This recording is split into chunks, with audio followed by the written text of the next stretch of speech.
Okay, guys, so we're going to use Desmos to help graph some polar graphs. I have several different polar graphs. So there's going to be weird words like Cartoroid, Lemison, things like that that I'm not even sure that I'm pronouncing right. But let's start with the circles because those are nice. Okay, so I'm going to turn this circle on. I'm going to make my radius a bit bigger by changing the slider.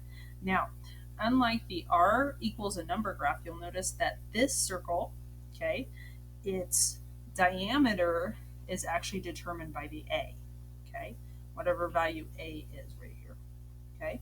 Now, as I move and change my value of a using my slider, my circle moves to the left and to the right, okay.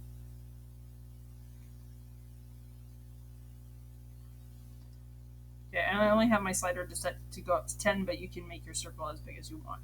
If you want your circle to go up and down, you're going to use sine.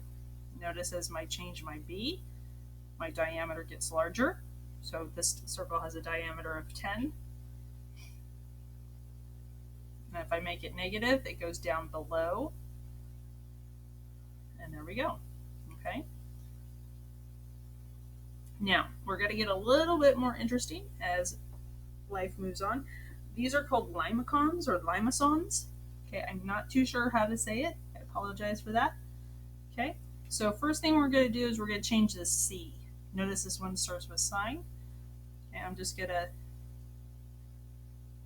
notice how C kind of makes it bigger.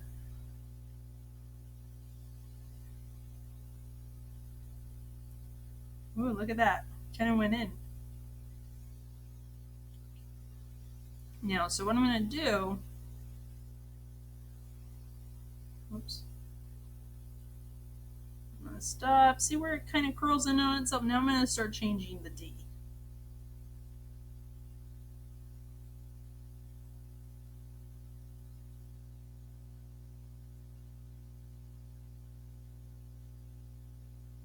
Okay, so what I'm going to do, so maybe you can see it better to zoom in.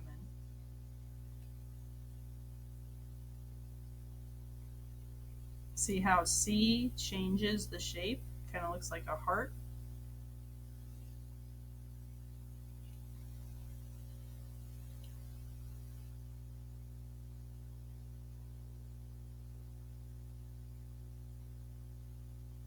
And then if I change D,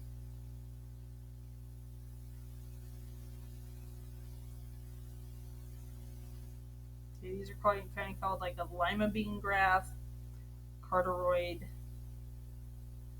Okay. Now let's play with one that says cosine, see what happens.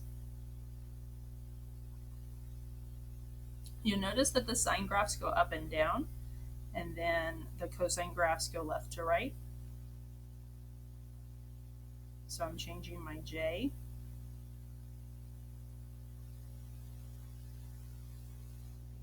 And now I'm going to change my H.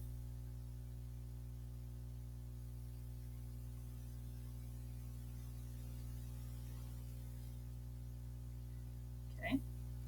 Now, let's turn that off. Okay. These graphs right here that are coming up are some of my favorite graphs. These are called rose graphs. Okay, so you'll notice that I have F and N set to 1,